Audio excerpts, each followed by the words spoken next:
What's up team, Killchain here. Today we're talking Augmentation Evoker and specifically having a look at how the support role is fleshing out. We've obviously had our first experiment with the Augmentation Evoker, and I'm not going to just spew my opinions based on 10.2 or the rest of the expansion or anything like that. But I do kind of want to, I guess, sift through the potential for literally 5 or 6 years time from now. Where the hell is this thing going to end up? Now, obviously, there's going to be varying opinions, people that might agree, to tilting the shit out of some people and everything in between. So by all means, leave a comment down below and we'll get that bit of a dialogue rolling. But that being said, I will need the help of my trusty little tool that all the top tier World of Warcraft creators use. Of course, I'm talking about MS Paint, or I suppose it's an app now, so it's like the Paint app. But this bad boy will help illustrate my point as we go along. And there's a few key divergent points here that you sort of take one or the other. Now, obviously, there's far more nuance to it than just a black or white. If this, then that, or if A, then B, and if B, then A, and there's only those two options. There's variations within that, of course. But this gives us a relatively good idea of where we're kind of tracking in that regard. So the first thing is really the peel off in terms of just how did this experiment go. As of right now, yes, you can use things like number metrics to see how many people are playing it. That's indicative of people enjoying it, right? Well, sort of yes, no. We obviously know that there's insane amount of people playing it because of how strong it is, and they may not necessarily like it. But although in saying that, honestly, the feedback in general has been pretty positive in terms of those people that do enjoy that playstyle. It doesn't feel clunky. It feels rewarding. If you're into that kind of supporting style, that's not necessarily a full-blown tank or full-blown healer. It seems to be resonating with people relatively well, so that's good. So in the case that no matter how it turned out, they just think it's too much effort and it's a sad face and they don't want to pursue it anymore, you'll see kind of what's already sort of happened a little bit, but they'll shift the personal DPS and the group DPS dynamics. So while it has done it in the recent patch small scale, you'll see that much larger, right? So the personal DPS might end up something like 90, 95%, and then the group impact will be significantly smaller than that. Now, in the event that the happy face, yay, it worked absolutely awesome. The numbers are clearly showing that people are playing it. Devastation's basically been like overlooked entirely at this point. Everyone wants an AUG. It's powerful. It's too powerful, arguably. But, it's fun to play with one, honestly. Even for people that don't enjoy that support playstyle, having it affect you is fucking phenomenally, superior. It's awesome to see your numbers spike up. You tangibly notice the defensive capabilities that are available there. And we do have to take that as a grain of salt, because obviously augmentation being the first iteration of support, they kind of really got everything, right? Now, in the happy face section, we have 2 peel-offs again, which basically is going to refer down to, are we respecing stuff?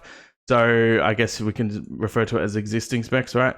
So existing specs are going to be your, dare I say it, and trigger some people, the discipline priests and everything like that getting revamped. Now, I could think of something for almost every single class off the top of my head. You could have a shout-based warrior, whether they revamp Fury or bring back something else. Like, there's at least an area of opportunity with almost every single class, and that's with 10 minutes of thinking about it, right? So, existing specs by all means could be reworked and revamped. You've got Enhanced Shaman, for example, way back in the day was thought to be this, sort of, it basically could tank at certain points. You could have super good elemental takeover moments where maybe rock elemental is super defensive in that regard, and that's how their spec tree could be, utility based stuff if you were based on storm elemental things, different stuff like that for enhancement that really niches down into the support role. Like I said, a shout warrior could start becoming a thing. You've got the obvious thing with discipline priest. In terms of, a lot of people, when they first think existing spec is going to be made support, the first one that pops into people's mind is discipline for that reason. And this is probably going to be one of the most polarizing split decisions that I have to make. And honestly, it kind of makes sense that they're more so probably going to do both. If they're going to go in this route at all, you'll typically see maybe 2 or 3, 4 new specs maybe come in, maybe even 3, it depends how they go. But this will basically boil down to perhaps a new spec might come in for a priest that just lets discipline be itself, whereas this new one might be more tailored on, more utility-based supports. For the next 20 seconds, all interrupts have no cooldown, or just dumb shit. You could come up with stuff, right? And then they could have a few new specs. Of course, I'm sure multiple demon hunters out there all would love a third spec, for example, that could be tailored again more towards the support role. And then some existing ones might get tweaked around and everything like that. The first one that pops into my head again is maybe that more trap denial, AoE, area-centric kind of supporting role that a survival hunter could happen. I'm sure all 2 survival mains will be mad, but that's the kind of balance that you have to strike, right? You are going to piss off some people, but that doesn't mean it shouldn't at least be explored or looked at in terms of an option. So once they've kind of nailed down that, when it comes to, I guess the existing or new specs, whichever way they go, then you need to decide whether or not it remains a DPS role or whether it gets its own support role. And this is where you're probably starting to get maybe a little bit dicey in terms of people's opinions and everything like that. And the main issue you're going to have when it comes to DPS and support at this point, so we're just going to make a way better table. We'll just put DPS here and then sup here. Now, pros and cons, just that kind of thing.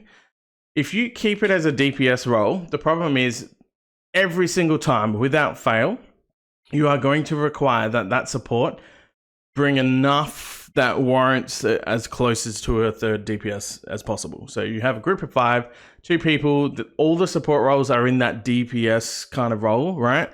And it's malleable. When you automatically queue for stuff, it's malleable. When you decide to do Mythic Plus or raiding, it's obviously malleable. You can pick whatever you want. You could run in with 17 Resto Shamans, as we've seen, 50 billion Augmentation Evokers buffing 2 Unholy DKs. You're not limited in that regard, right? So if that's the case, then there's always going to be that pressure that the support has to provide equal enough DPS, in which case there is no nuance to any support whatsoever, right? Because every single support has to have some sort of DPS increasing thing. Because the reality is you're just going to take the most tanky classes that you can that'll perform enough DPS to make the key timed, for example. And not all raid bosses will suffer as dramatically from this, right? Like you could have a raid boss that's perfectly fine. There's no hardened rage.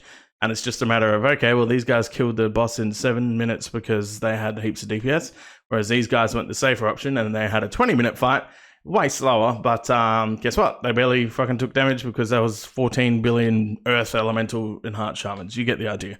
There's that kind of balance that you have to strike. And the most pressing issue with that is obviously how Mythic Plus is structured. I could go on for a whole nother video about my thoughts on Mythic Plus, but as it stands right now, the reality is, how it functions, you 100% could not keep the support in that role forever. Preheat, for example, did a recent video literally like earlier today, I believe, that I was watching this morning. Same concept, right? Like it's always going to be either make or break for that role because of how absolutely defining it is in the group composition. With how much defensive capability and offensive capability it provides, it's just balked, right? And for the same reason, if they brought multiple new specs in, yay, support is now its official thing. If it stays in the DPS domain though, you're always going to take the support that provides the most offensive nature. And even if those supports don't provide enough DPS to match another third DPS, you'll just take 3 DPS and no one would play support ever anyway, right? And that means, again, you can't have a support role be flexible in any way. Every single support has to provide a certain amount and enough DPS increase to make them warrantable to bring, except for that third DPS slot. So it's kind of annoying in that regard. And then you have the other option, obviously, for an actual support role itself. Then that split off obviously has to have its own decision of either 5-man or 6-man. Now, immediately, I'm already telling some people might have the horrible, like, 6-man, don't fuck with what's not broken, right? And there's validity to that, sure, okay.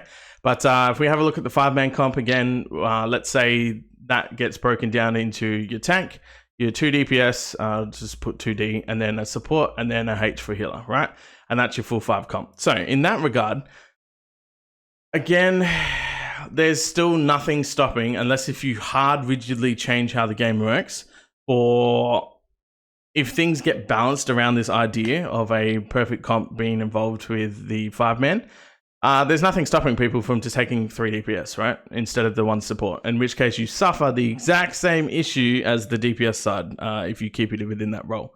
You could have heroic queues, obviously say, hey, now you can sign up as either a tank, a DPS, or a support, or a healer. But when it comes to actual top end content, and when I say top end content, I mean the broad stroke of what most people play, which is Mythic Plus and rating, right? There's no like, we don't know the percentages, but I'll at least hazard a guess that most people collectively dabble in some sort of Mythic Plus and rating environment, whether that's through, you know, looking for raid or just a normal guild, AOTC guilds, Mythic guilds beyond that, and then heaps and heaps and heaps of people dip into, in some capacity, the Mythic Plus environment, right? And then you've got those people that might only play open world, and they strictly only stay with open world. Sure, that portion exists there, in which case this doesn't affect them anyway. But that big bunch of people that dip into Mythic Plus from your +2s all the way to your +27s and everything like that, this is where it's really going to have an impact. Because again, in raid, you can chop and change whatever you want as well. And you might find that certain number of support people works out better than the other number of support people. That has much more potential in providing a support, because you've got that nuance of going, we need more DPS because there's a DPS check here, but this one we could use more survivability because, you know, this is easier for us, and you've got the wiggle room within that. But with that 5-man group composition, it's Mythic Plus will be an absolute freaking nightmare, because again, you're suffering from the same situation that, unless if Blizzard specifically says when you put a key in that it has to check all the roles to make sure certain people are locked into certain roles, and then if it's all green light check behind the scenes, then you can put your key in and say, yes, let's activate it. Unless if they really stick to that, then you're going to suffer the same thing with the DPS.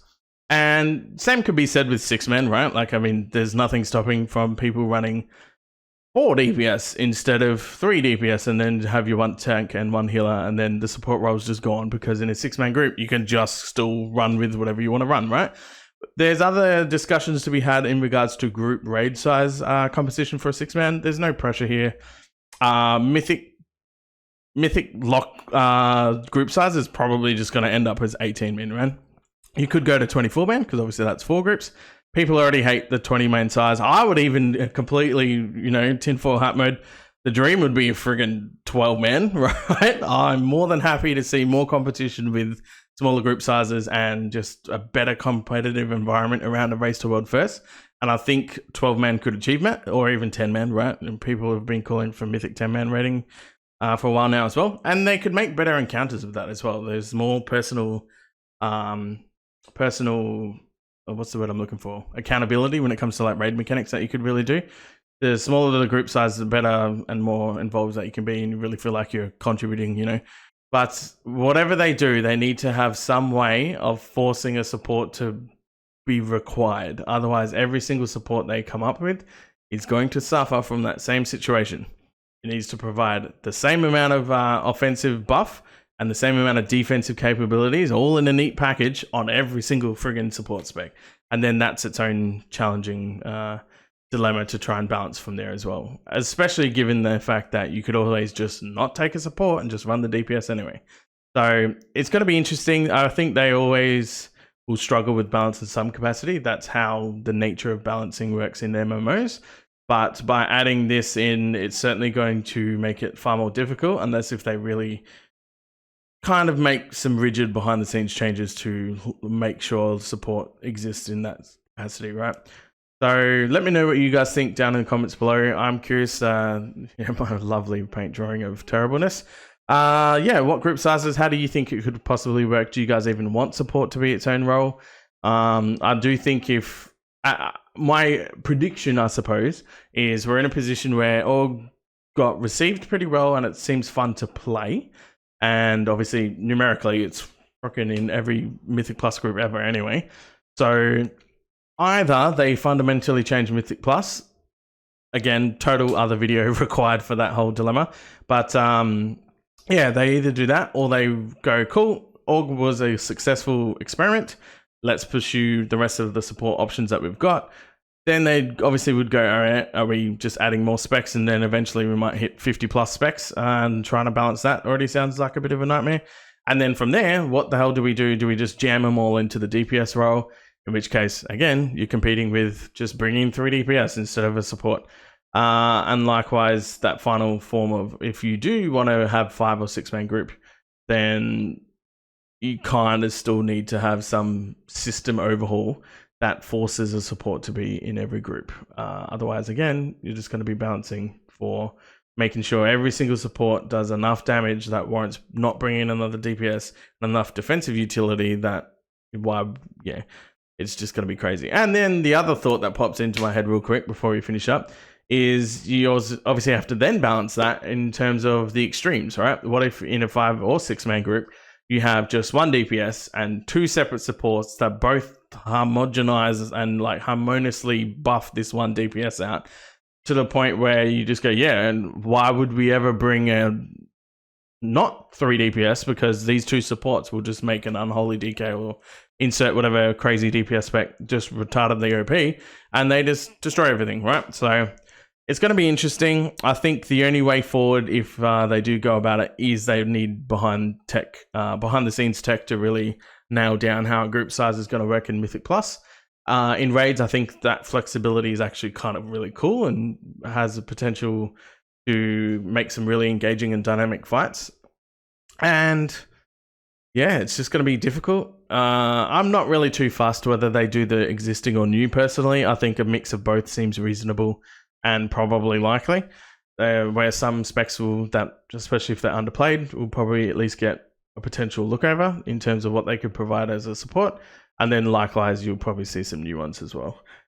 That's enough for me dribbling shit. Thanks again for watching. Appreciate it. Leave comments down below and we'll see what they come up with, I suppose. Time will tell. Peace.